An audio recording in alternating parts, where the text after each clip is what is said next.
अंग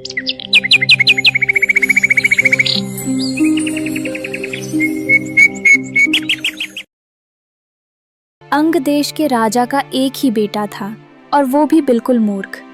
उसकी शैतानियों के कारण प्रजा की नाक में दम था। एक दिन लोगों के धैर्य का बांध टूट गया और वे महाराज के पास शिकायत करने गए। महाराज, हम किस प्रकार जिएं? आपके युवराज की हरकतों से हमारी नाक में दम है। हम क्षमा चाहते हैं प्रभु, पर अब पानी सिर से ऊपर जा चुका है। युवराज दिन रात शैतानियां करते हैं और हमारे बच्चों को भी चैन से रहने नहीं देते। इतना सुनते ही राजा गुस्से से लाल होकर बोला, क्या मेरे युवराज के खिलाफ तुम क्षुद्र लोग शिकायत करोगे? क्या तुम लोग अपनी सीमा भूल गए हो? ये न्याय नहीं है महाराज। इतना सुनते ही राजा गुस्से से लाल होकर बोला, वधको, इन सबको मेरी नजरों से दूर ले जाओ और इन्हें मारकर इनकी लाशें नगर के बाहर फेंक दो। यही सबक होगा जिससे लोग शिकायत करने की हिम्मत नहीं करेंगे। आपकी आज्ञा का पालन होगा प्रभु। इतना सुनते ही मंत्री राजा से बोला, प्रभु, एक क्षण रुकिए, कृपया गुस्सा थूक दीजिए और वधकों को रोकिए। मंत्री, तुम मुझे चुनौती दे रहे हो। मेरे आदेश के बीच में बोलने का साहस कैसे हुआ? प्रभु, मैं आपके पुत्र की भलाई के लिए कह रहा हूँ। आपका बेटा अब 12 साल का हो गया है। मेरा मानना है कि ये शैतानियां केवल अशिक्षा का परिणाम है। तो तुम क्या चाहते हो? मेरा निवेदन है, आप उसे पढ़ने भेजिए। उसे उत्तम शिक्षा मिलनी चाहिए। मेरा विश्वास है वो ठीक हो जाएगा। शिक्षा उसके मस्तिष्क को सही दिशा देगी। पढ़ने भेजूं? ठीक है मंत्री, यदि तुम कहते हो कि शिक्षा से ही इसका हल निकलेगा तो वैसा ही होगा। वधको, रुक जाओ, मेरे आदेश को वापस लिया जाता है। मंत्री, तुम ही मेरे मंदबुद्धि बेटे को तत्काल किसी योग्य गुरु के पास पढ़ने भेजो।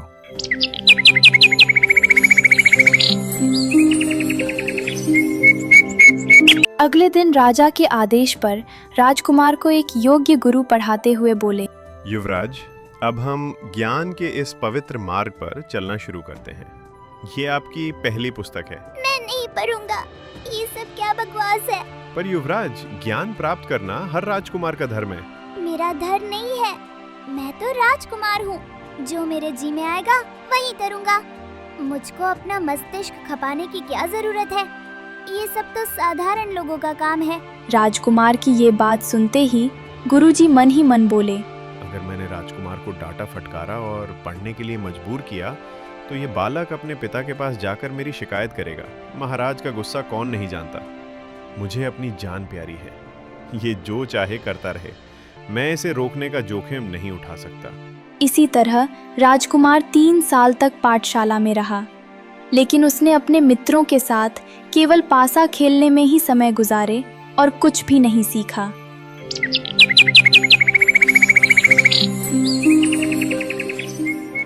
3 साल बाद 3 साल बीत गए। एक दिन महाराज को अपने बेटे की याद आई। उन्होंने तुरंत उसे बुलवाया और राज्य के एक विद्वान से बोला, विद्वान, आप देखिए, मेरा बेटा 3 साल बाद आया है। देखिए वो कितना पढ़ा है और कौन कौन सी पुस्तकें उसे याद हैं। हम अवश्य युवराज की शिक्षा की जांच करेंगे महाराज। मंदबुद्धि राजकुमार महाराज और उस विद्वान के सामने आया। बेटे, तुमने विद्यालय में इन 3 सालों में क्या सीखा? तभी राजकुमार अपनी जेब में से पासे निकालकर हथेली पर रखते हुए बोला, हमें ये सिखा है पिताजी। राजकुमार का ये जवाब सुनकर राजा आग बबूला हो उठा और गुरु की ओर देखता हुआ बोला, मूर्ख गुरु, इस शिक्षा का क्या अर्थ है? वधको, मेरे सामने से इस अयोग्य गुरु को ले जाओ और फांसी पर लटका दो। जो आपकी आज्ञा महाराज।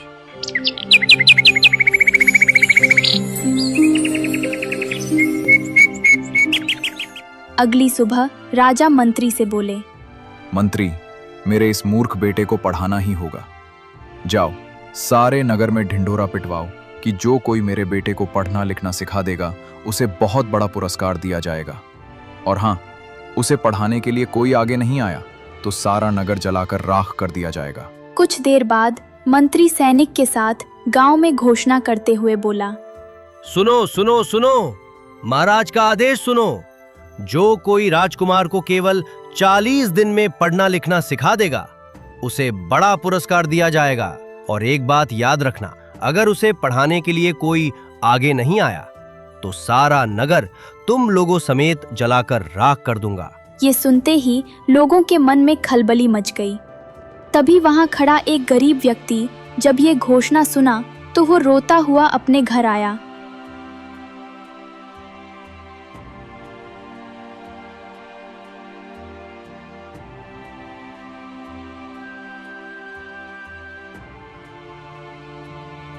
जहां उसकी 9 वर्षीय पुत्री बैठी हुई थी। तभी वो अपने पिता को रोता हुआ देखकर बोली, पिताजी, क्या हुआ? आप क्यों रो रहे हैं? हाय राम, अब क्या करें, हमारी किस्मत फूट गई। महाराज ने घोषणा करवाया है, अगर महाराज के मंद बुद्धि बेटे को 40 दिन में लिखना पढ़ना नहीं सिखाया गया तो महाराज सबको जलाकर राख कर देंगे और हम सब मर जाएंगे। बेटी, बस इतनी सी बात, आप उसे लाइए, मैं पढ़ना लिखना सिखा दूंगी। बेटी, तुम 9 साल की हो, तुम्हें अपने कहे पर विश्वास है? हाँ पिताजी, आप बस महाराज से बात करें। गरीब व्यक्ति को अपनी बेटी के कहे पर विश्वास नहीं हुआ, पर नगर को बचाने की मजबूरी थी।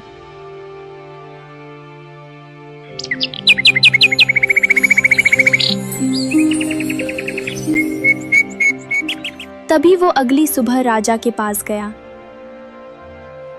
बोलो, क्या तुम मेरे बेटे को पढ़ाने के लिए आए हो? नहीं महाराज, अगर आप आदेश दें तो मेरी बेटी वह राजकुमार को पढ़ाने के लिए तैयार है। तुम्हारी 9 साल की बेटी? ठीक है। उसके बाद राजा ने मंत्री से कहा, मंत्री जी, सैनिकों से बोलो मेरे मूर्ख बेटे को इस गरीब की बेटी के पास पढ़ने के लिए ले जाए। तभी कुछ देर बाद महाराज के सैनिक मंद बुद्धि राजकुमार को लेकर गरीब के घर पहुंचे और वहां राजकुमार ने अपनी नई गुरु को देखा और उसे धमकाने की योजना बनाई। ये छोटी सी लड़की मुझे पढ़ाएगी, इसको एक थप्पड़ मारता हूँ और ये मुझे पढ़ाना भूल जाएगी। तभी राजकुमार थप्पड़ मारने के लिए जैसे ही लड़की की तरफ बढ़ता है, तभी वो राजकुमार से पहले ही कसकर राजकुमार के गाल पर एक तमाचा मारती है। मंद बुद्धि राजकुमार को अपनी जिंदगी में कभी मार नहीं पड़ी थी। इसके अलावा वो बड़ा डरपोक था। इस तमाचे से वो इतना डर गया कि उसकी जुबान बंद हो गई। ये तो बहुत कठोर है। अगर ये भ्रकुटियां भी सिकोड़ती तो मेरी ऊपर की सांस ऊपर और नीचे की सांस नीचे रह जाती। तभी वो लोग अंदर गए। गरीब की बेटी शांत और गंभीर होकर उसे पढ़ाना शुरू किया। तभी से राजकुमार को अपनी शैतानियों के कारण रोजाना थप्पड़ खाने पड़ते थे। गरीब की लड़की उसे सख्ती से पढ़ाती रही और उसकी कोशिशें व्यर्थ नहीं गईं। राजकुमार डर के मारे ही सही, पर पढ़ना लिखना सीख ही गया।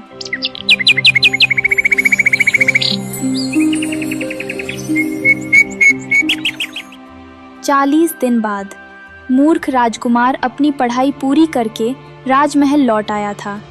तभी राजा बोले, मैं देखता हूँ लड़की ने मेरे बेटे को क्या सिखाया है। अगर कुछ नहीं सिखाया तो इसी क्षण सारे नगर को जलाकर राख कर दूंगा और उस लड़की को घोड़ों की पूंछ से बांधकर घिसटवाऊंगा। तभी वो अपने मूर्ख बेटे से बोला, अच्छा बेटे, हमें पढ़कर सुनाओ। तभी राजकुमार रुक रुक कर लेकिन पढ़ना शुरू करता है। ये देखकर महाराज और उनके लंबी दाढ़ी वाले विद्वान को बड़ा आश्चर्य हुआ कि मूर्ख राजकुमार पढ़ रहा है। तभी राजा विद्वान से बोला, क्यों, कैसा है मेरा बेटा? महाराज, राजकुमार बहुत योग्य है, उसकी प्रगति आश्चर्यजनक है। तभी राजा गरीब व्यक्ति से बोले, चल चल, तुझे और तेरी बेटी को शेखी बघारने की कोई जरूरत नहीं। ईश्वर का धन्यवाद अदा कर कि उसने तुझे मौत के मुंह से बचा लिया। उसके बाद राजमहल में खुशी का माहौल था और प्रजा भी खुश थी कि वे जलने से बच गए।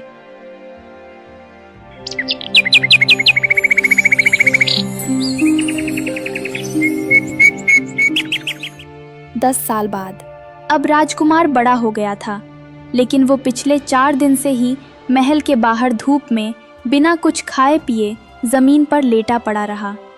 ये सब देखकर राजा ने मंत्री को एक बार फिर पूरे राज्य में ढिंढोरा पीटने का आदेश देते हुए बोले, सुनो, जो कोई मेरे बेटे को बोलने के लिए राजी कर सकेगा उसे सिर से पैर तक सोने से ढक दूंगा और ढेर सारा इनाम भी दिया जाएगा। और अगर कोई भी ऐसा न कर सका तो इस बार नगर उजाड़ दूंगा और किसी की राख भी नहीं मिलेगी।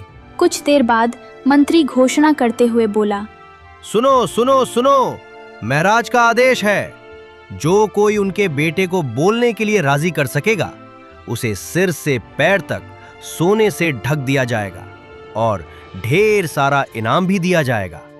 और अगर कोई भी ऐसा न कर सका तो इस बार नगर उजाड़ दिया जाएगा और किसी की राख भी नहीं मिलेगी।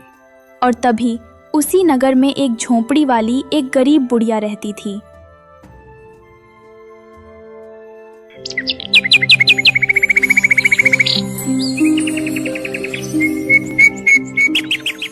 अगले दिन उसने राजकुमार को बोलने को राजी करने के लिए राजा के पास आई और तभी राजकुमार के पास बैठकर प्यार भरी आवाज में बोली, बेटे, तेरे पिता महाराज हैं। खाने पीने की कोई कमी नहीं है, फिर तू क्यों भूखा और चुपचाप पड़ा है? बुढ़िया की ये बात सुनते ही राजकुमार धीरे से बोला, अगर मेरी शादी उसी लड़की से कर दे जिसने मुझे पढ़ाया था, तब तो मैं बोलने लगूंगा, नहीं तो मरने तक यही लेटा रहूंगा। जैसे ही महाराज ने अपने बेटे की शर्त सुनी और तभी तत्काल विद्वान को धार्मिक पुस्तकों की जांच करने के लिए बुलवाया।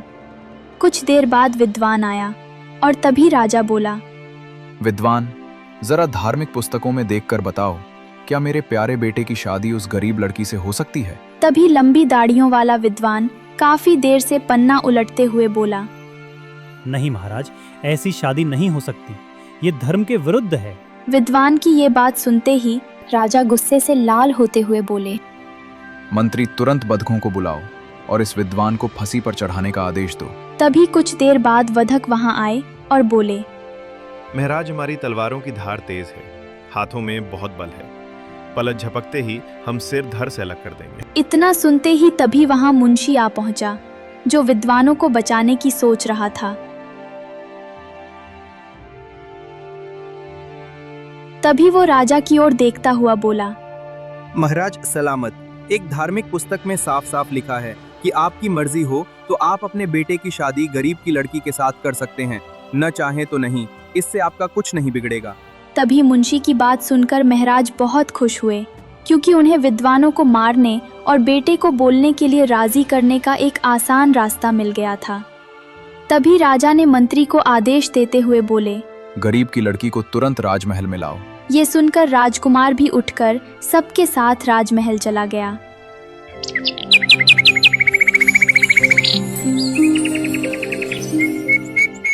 अगले दिन मंत्री उस लड़की को राजमहल में ले आए। तभी राजा मंत्री से बोला, मेरे बेटे की शादी बिना किसी देरी के इसी लड़की से कर दी जाए। राजा की ये बात सुनते ही उन्होंने जबरदस्ती मंदबुद्धि राजकुमार के साथ उस गरीब की बेटी का विवाह कर दिया।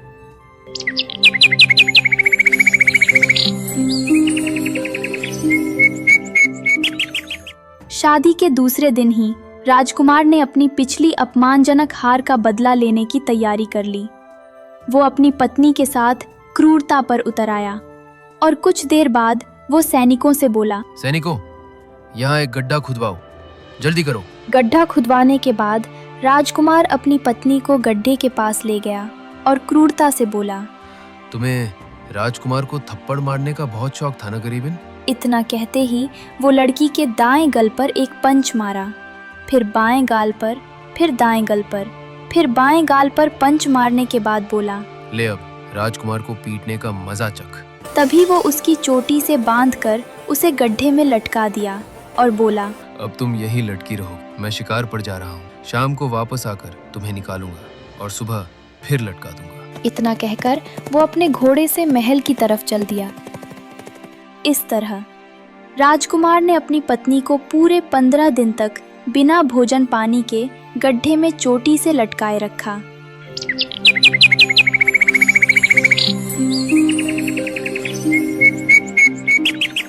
पंद्रहवें दिन वो क्रूरता थोड़ी ढीली पड़ी। वो लड़की को उतारा और वो बहुत कमजोर हो चुकी थी। तभी वो रोते हुए बोली, मेरे स्वामी, मैं बहुत कमजोर हो गई हूँ। 15 दिन हो गए, मुझे बस आज अपने माँ बाप से मिलाने दो। पता नहीं मैं उन्हें फिर देख भी पाऊंगी या नहीं। ठीक है, तुम्हारी विनती स्वीकार है, जा, पर तुरंत लौट कर आना। अगर जरा भी देर की तो सिर कटवा दूंगा और शव में भूसा भरवा कर राजमहल की दीवार पर लटकवा दूंगा। ये पति का कहना न मानने वाली पत्नियों को शिक्षा मिलेगी। ये सुनते ही गरीब की बेटी को खुशी हुई और वो तुरंत अपने मायके की ओर चल देती है।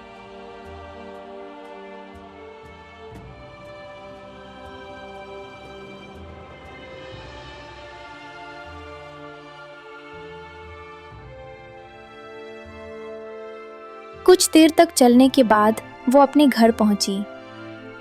अपनी बेटी का ऐसा उतरा हुआ चेहरा देखकर माँ का दिल भर आया। मेरी बेटी, क्या हुआ है तुझे?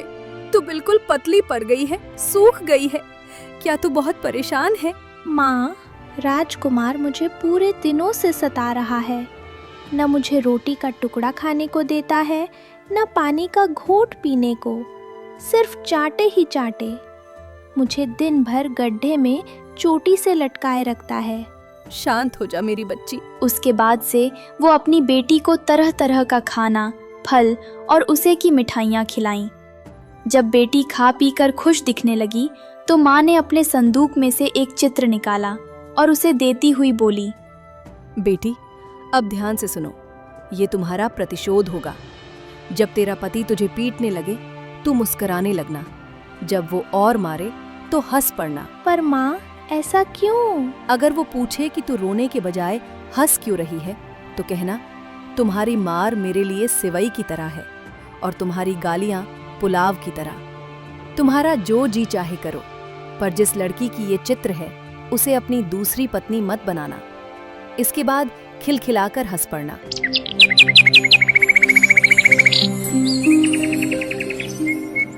अगले दिन गरीब की बेटी ने अपने पति के घर पहुंचकर माँ के कहे अनुसार ही किया। तभी राजकुमार अंदर आया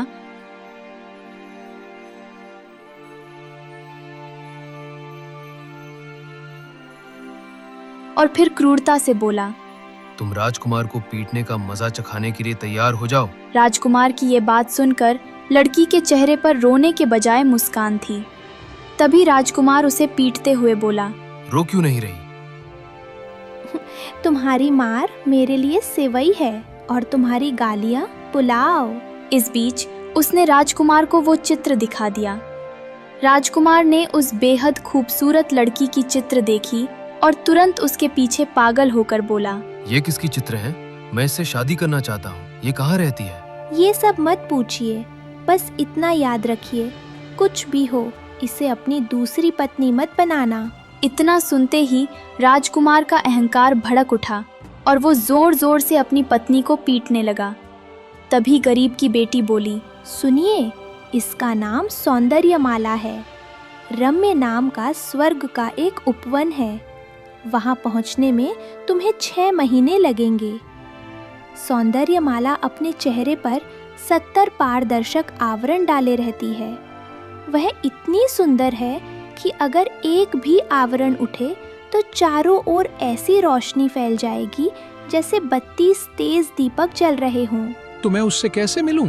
उसने घोषणा करवा रखा है, जो कोई मुझे 3 बार बोलने के लिए मजबूर करेगा उसी से मैं शादी कर लूंगी, और जो असफल रहेगा उसका सिर कटवा दूंगी। इतना सुनते ही राजकुमार की मूर्खता और चरम पर पहुंच गई। वो ये नहीं समझा कि ये उसकी पत्नी द्वारा अपने अत्याचारों का बदला लेने की एक चाल थी। तभी राजकुमार ने तुरंत सैनिकों के साथ उस लड़की सौंदर्यमाला को खोजने निकल गया।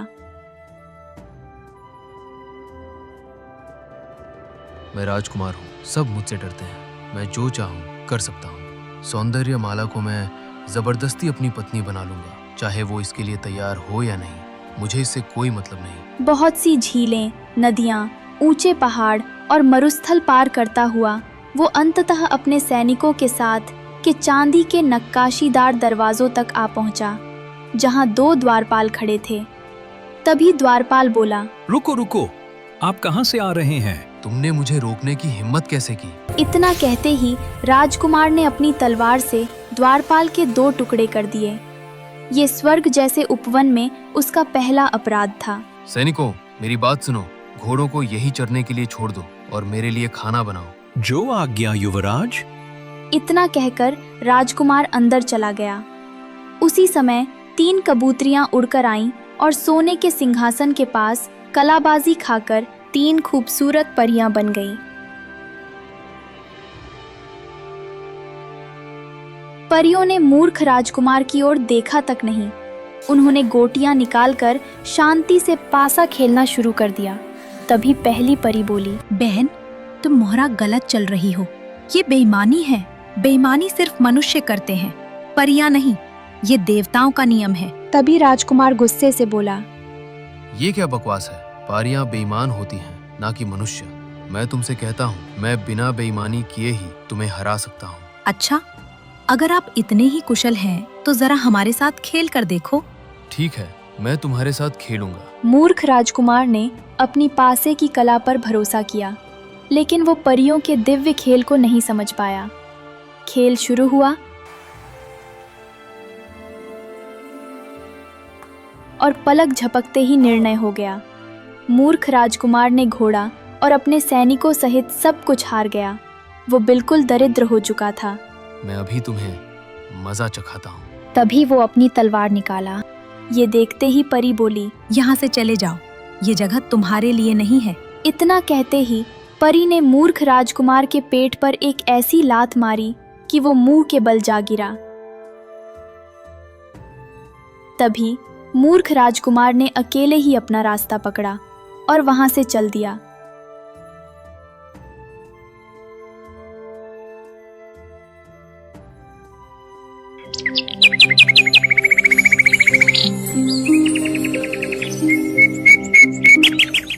कुछ दिनों बाद वो एक ऐसी जगह पहुंचा जहां 7 अधबनी मीनारें खड़ी थीं। ये मीनारें इंसानी खोपड़ियों से बनी थीं। तभी राजकुमार ने वहां से गुजर रहे एक गडरिये से पूछा, भाई, ये कौन सा मंदिर है? दोस्त, ये मंदिर नहीं, ये महल है। इसमें महाराज अपनी बेटी सौंदर्यमाला के साथ रहते हैं। राजकुमारी ने घोषणा करवा रखा है कि वो उसी से शादी करेगी, जो उसे 3 बार बोलने के लिए मजबूर कर देगा। और जो असफल रहा? अभी तक कोई उसकी शर्त पूरी नहीं कर पाया है। जो असफल रहे हैं, उनकी खोपड़ियां इन मीनारों में ईंटों की जगह लगाई जा रही है। राजकुमार ने ये सुनकर भी सबक नहीं लिया। वो अहंकार में चूर होकर महल में घुसा। उसने देखा कि राजकुमारी सौंदर्यमाला जितनी बताई गई थी, उससे भी 100 गुना सुंदर है। ये देखकर मूर्ख राजकुमार भौचक्का रह गया और दलदल में फंसे गधे की तरह सिर झुकाकर खड़ा हो गया। सौंदर्यमाला ने आंखों से उसे शतरंज और पासों की तरफ इशारा किया। राजकुमार ने पासों का खेल चुना और बोला, मेरे पास कुछ भी नहीं है, तो क्या हुआ? मैं अपने आप को ही दांव पर लगा दूंगा। हर हालत में मुझे ही जीतना है। इतने सालों से ये खेल खेलता जो आया हूँ। खेल शुरू हुआ और मूर्ख राजकुमार फिर से हार गया। तभी सौंदर्यमाला ने मंत्री को बुलाया। सौंदर्यमाला जैसे ही कुछ बोलने वाली थी, तभी मंत्री बोला, मैं आपसे प्रार्थना करता हूँ राजकुमारी, आप इस बेवकूफ़ को मुझे सौंप दीजिए। मैं इसे खूब सता कर मारूंगा। इसके बाद कोई खाली जेब खेलने नहीं आएगा। राजकुमारी ने मंत्री की प्रार्थना स्वीकार कर ली।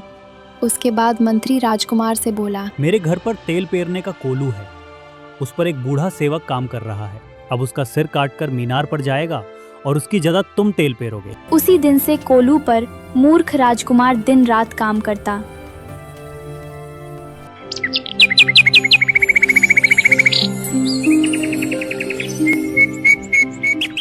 तभी एक दिन वहां से व्यापारियों का एक समूह गुजरा।